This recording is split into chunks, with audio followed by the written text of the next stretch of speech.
মা এদিকে একটা সাপ থাকার কথা। তাতে তুমি অনেক বড় সকরা বড় সপুজে ওইবার পারছি কিনা জানি না, তা তোমার একটা কথা কই। আমি তো মনে করো যে যে এলাকায় যাই ওই এলাকায় মনে করো সাপ তো দূরের কথা, ওই এলাকায় একটা তেলা পোকাও থাকে না। ভয় পাইছি, মনে করছি আমারে কেলা পোকা জানি কামড় মারছে। আমি বাবা আবার পিঁপড়া তেলা পোকা খুব ভয় পাই, কিন্তু অজগই হাফ রাসেল পাইপার হাফ ইডিরে আমি জম। একবার কি হচ্ছে, আমি তোমার একটা গল্প কই, গল্প শুনলে বিশ্বাস করবা না। আমি মনে করো এই যে একবার আন্তর্জাতিক ভাবে আমাজন জঙ্গল আমার পাঠানো হয়েছিল, ওই আমাজন জঙ্গলের মধ্যে একটা 20 টনের হাফ, আমি মনে করি অনেক বড় থোবা মাইয়া যখন দৌড়ে এই হাতের মোটার মধ্যে বানায় লইছি, তখন আমার গিনে চল থেকে বলছেন আপনি আয়েন, আমি গিনে চলটা আপনার নাম লেখাই।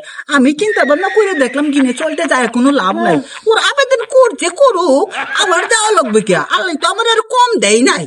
বাবা তুমি যেহেতু সার্গিত হইছ, এই যে এই লাঠিটা বংশ পরম্পরা আমি তোমাকে দিয়ে যাবো, তুমি এই লাঠিটা সাপ ধরবা, তাইলে আমরা এনো সাপার পাইলাম না, সাপের কোন তো না এনো।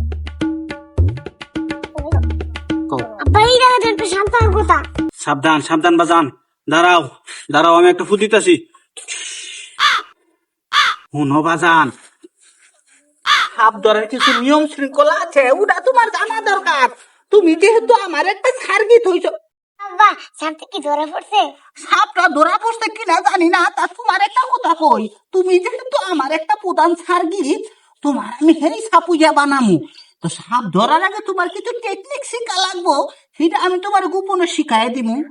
তুমি কি সাপ দেখতে ধরো না? না না বাজান, সাপ থেকে আমি ডরাবো? আমি হইলাম মুঙ্গি সাপুইয়া, সাপ তো আমার দিকে ডরা।